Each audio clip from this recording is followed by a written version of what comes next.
यशोमती मैया के नंद लाला। हे नारायण, आज मेरी प्रजा और मेरा लल्ला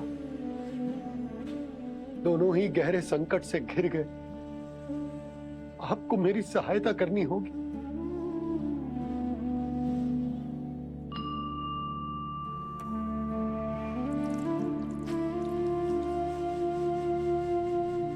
प्रभु, पिता होने का कर्तव्य मुझे एक दिशा में धकेल रहे है तो राजा होने का उत्तरदायित्व वो मुझे दूसरी दिशा में खींच रो। इस भीषण संकट में मैं क्या करूं? मैं इस संकट में अपनी प्रजा का साथ भी ना छोड़ सकता हूं और ना ही अपने लल्ला को उस नरभक्षी सिंह की मान में भेज सकता हूं। आप ही को इस समस्या का समाधान निकालना होगा। जय सालिग्राम मुझे मेरे मैया बाबा ने दिया था और उन्होंने कही थी कि जब भी कोई संकट आएगा ना प्रभु, तो इसके रूप में आप मेरा हाथ पकड़ लोगे और मुझे बताओगे कि क्या करना है, कैसे करना है। आज मुझे आपके मार्गदर्शन की आवश्यकता है प्रभु। मुझे मार्ग दिखाइए। बाबा और राजा होने की सुविधा में मैं बटा जा रहा हूं। मेरे इस धर्म की नौका जो झंझावात में फंस गई है, उसे पार लगाइए नारायण। रक्षा कीजिए नारायण।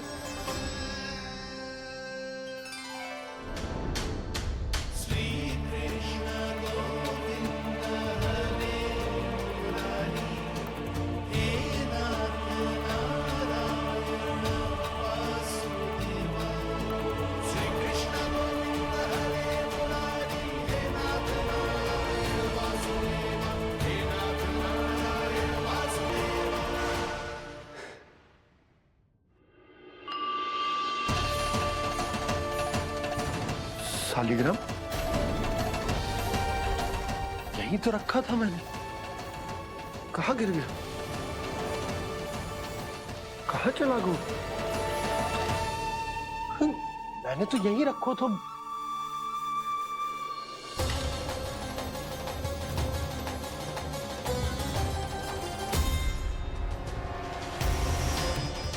कान्हा, तू यहाँ क्या कर रहा है? सालिग्राम देखो तूने?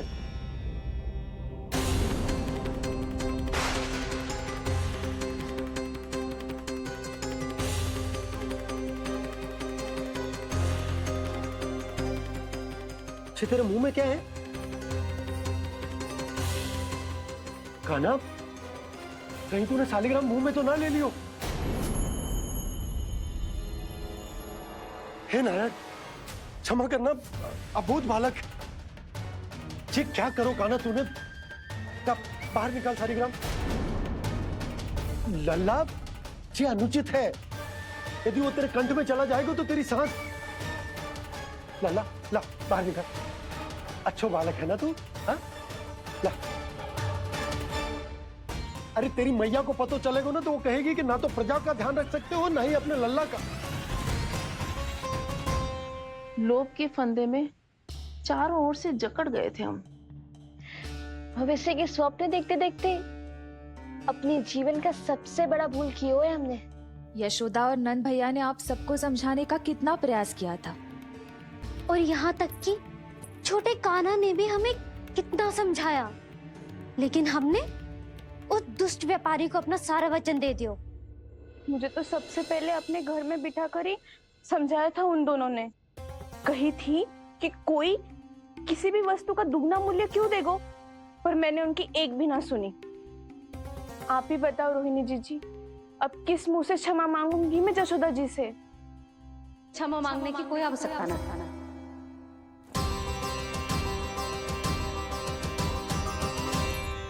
महत्वपूर्ण बात तो ये है कि तुम सबको अपनी भूल का आभास होगा और उसका पछतावा भी।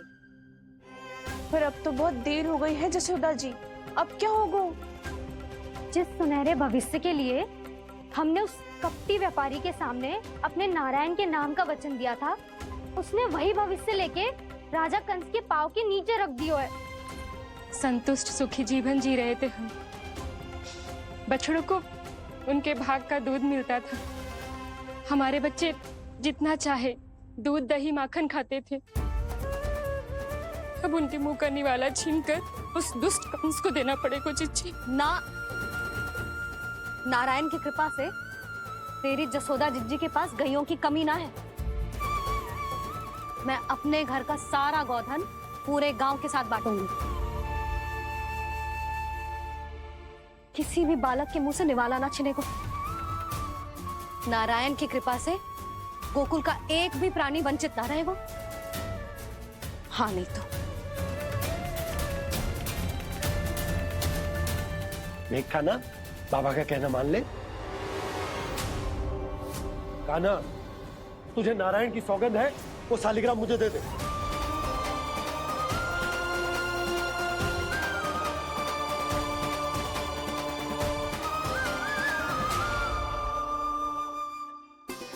छे, क्या करो लल्ला तूने? ऐसे भी कोई कर तो है क्या लल्ला? मैं पहले से ही तुझे लेकर कितना चिंतित हूं। अच्छा पता है तुझे? क्षमा करना प्रभु।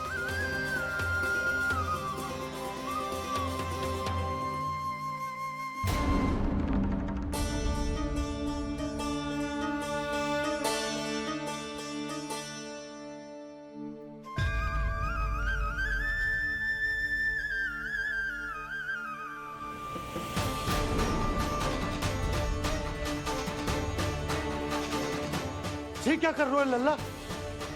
नारायण की मूर्ति कहाँ गई?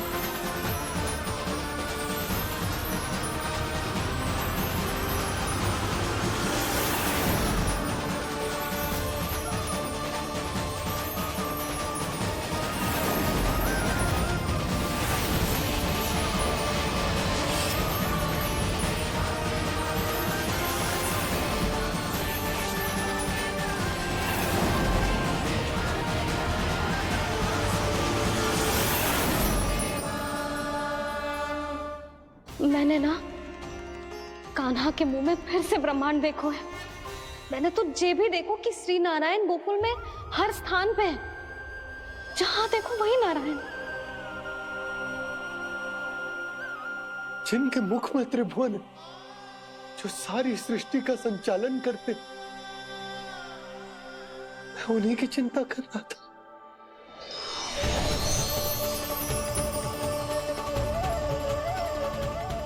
प्रभु, प्रभु, बाहर भी आप हैं और भीतर भी। मुझे क्षमा कर दो प्रभु, क्षमा कर दो। इस सांसारिक माया में आकर मैं भूल गया था जिनके पास सारी समस्याओं का समाधान है, जो किसी भी संकट को क्षण भर में समाप्त कर सकते, वो तो मेरे सामने ही।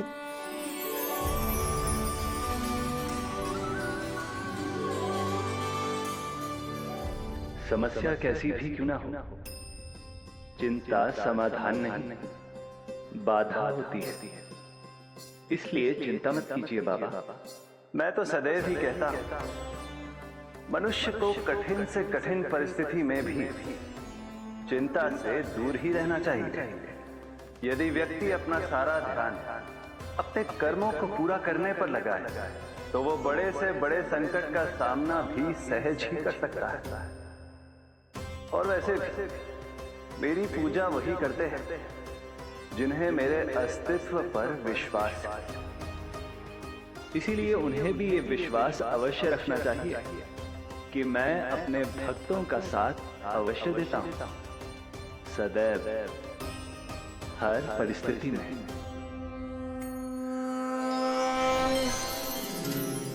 मैं आपके साथ ही हूँ बाबा।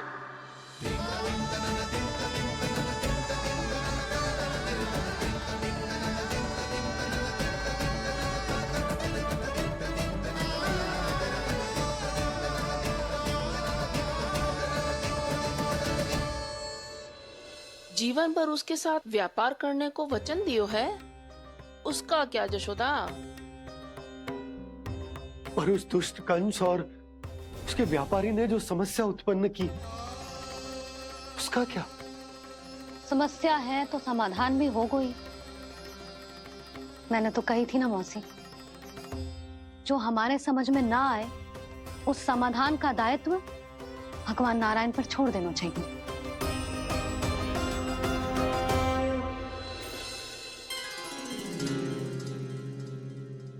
ये देखो,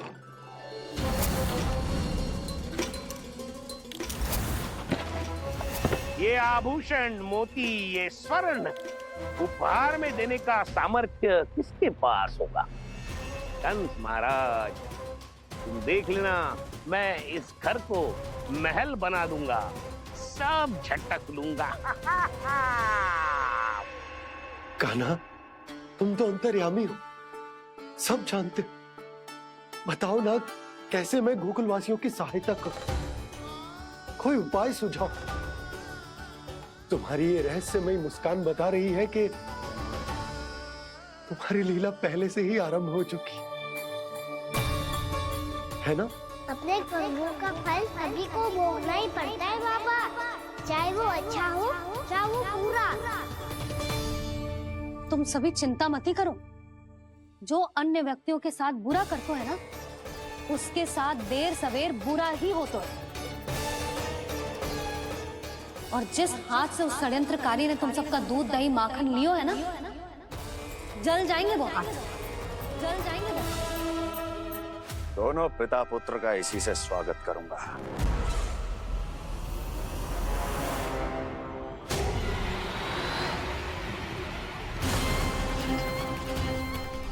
अचानक गदा में ताप कैसा? मेरे हाथ चल रहे हैं।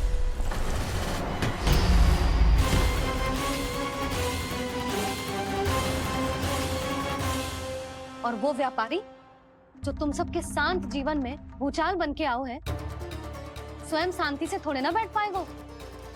अरे उसके जीवन में उस षड्यंत्र से बहुत अधिक भयंकर भूचाल आएगा।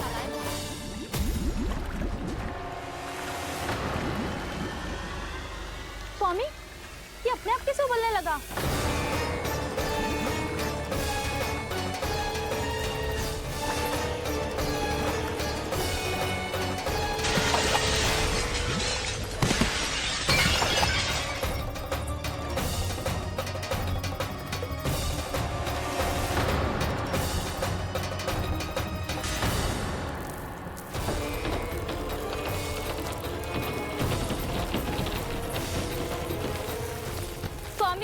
आप इस घर को महल बनाने का स्वप्न देख रहे थे, लेकिन ये खंडर बन गया।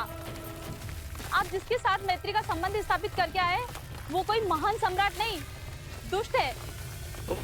दुष्ट? उस व्यापारी ने दुष्ट कंस के साथ मिलकर भोले भाले गांव वालों का भोजन छीनो है ना। देखना उन दोनों के भोजन में कीड़े पड़ेंगे।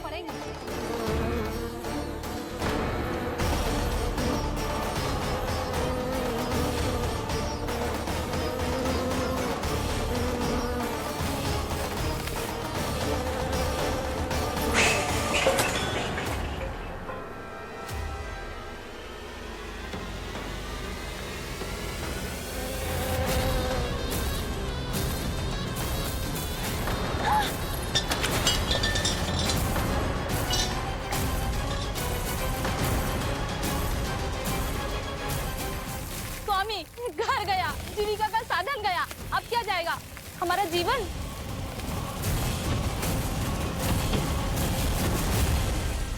महाराज कंस का उपहार, आभूषण वाला संदूक।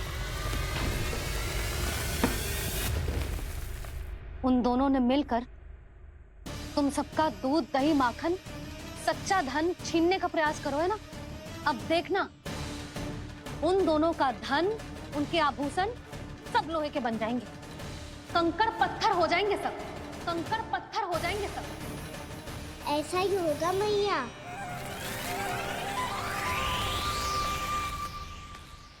मेरे ग्राहक। लेकिन स्वामी, ये इतने क्रोध में क्यों दिखाई दे रहे हैं?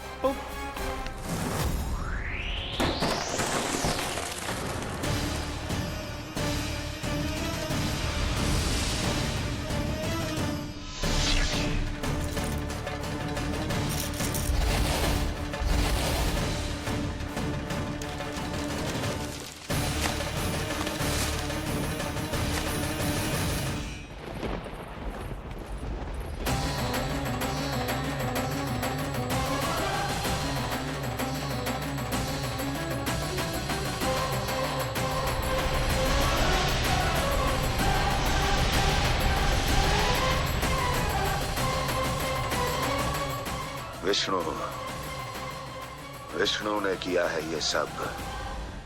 कंस ने जो किया है उसका दंड वो अवश्य भोगेगा, उसका दंड वो अवश्य भोगेगा, दंड वो अवश्य भोगेगा। किसने कहा ये? किसने कहा ये? किसने कहा? मैंने पूछा किसने कहा ये? तुम जिसे ढूंढ रहे हो वो मैं हूँ, विष्णु अवतार।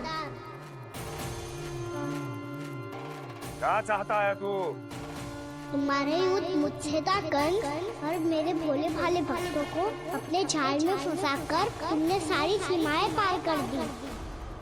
अब जब तक तुम गोकुल के ग्वालों को अनुचित प्रकार के अत्याचार से मुक्त नहीं कर देते, तुम्हारा और अन्य सभी षड्यंत्रकारियों का सामर्थ्य, वैभव, बल सब कुछ नष्ट होता चली जाएगा और तब तक अपने पूर्व रूप में वापस नहीं आएगा जब तक तुम उन निर्दोषों को जीवन यापन का अधिकार लौटा नहीं देते।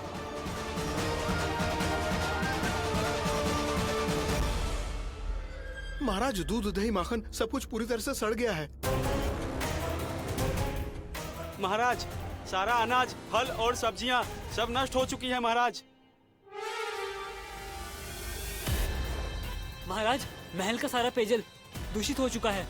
छल है ये। ओ विष्णु अवतार हमें अपने माया जाल में फंसा रहा है। ऐसी सड़ी हुई मिठाइयाँ मैंने आज तक नहीं खाई हैं। खोए की नहीं, पत्थर की बनी है ये, उससे भी कड़ी है तुम्हारी ये मिठाइयाँ। आज के बाद कभी मिठाई नहीं लेंगे। जो बुरे कर्म करते हैं उनके साथ बुराई होता है और अच्छे कर्म करने वाले को अच्छाई मिलती है।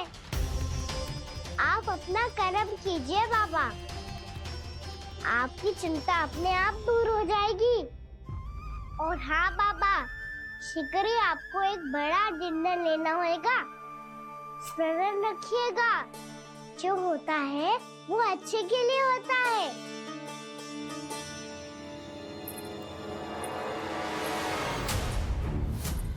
बाबा, मैया आ रही है, क्या करूं?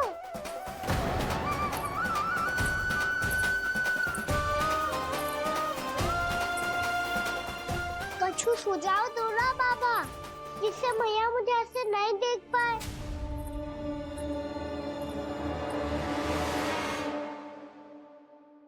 सुनो जी, आपने पुकार लगाई थी क्या?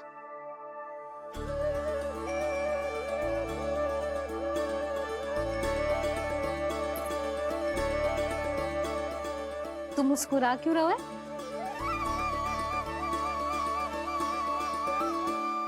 और आप भी बदले बदले से दिख रहे हो। पूजा करके तनिक शांति मिली ना? शांति ही नहीं यशोदा, प्रभु नारायण ने मुझे समस्या को समाधान भी दे दिया। मैं बस अपना कर्म करूं। कल कंस से मिलने मथुरा जाऊंगा मैं। उस दुष्ट अत्याचारी से मिलने जाओगे आप? ना ना, मैं आपको उससे मिलने ना दूंगी। देखो ना आपने कैसे हमारे गांव वालों को फंसाओ है उसने। अवश्य ही आपको भी उसी उद्देश्य से बुला रहा है। हे प्रभु? कुछ देर पहले ही तो मैया सभी को मुझ पर अर्थात श्री नारायण पर विश्वास करने की सीख देकर आई है। अब देखो स्वयं भी चिंता कर रही है ये। चिंता मत ही करो यशोदा, मुझे श्री नारायण किसी भी जाल में ना फंसने देंगे। वो तो यही है हमारे साथ। यही है, इसका क्या अर्थ है जी? तुमने कही थी ना कि तुमने उन्हें हर जगह देखो, हमारे घर में, गोकुल में, तो इसीलिए तुम चिंता ना करो, मुझे अपना कर्तव्य करने दो। कल भोर होते ही मैं मथुरा निकल जाऊंगा। पता तो चले वो हमसे चाहतो क्या है।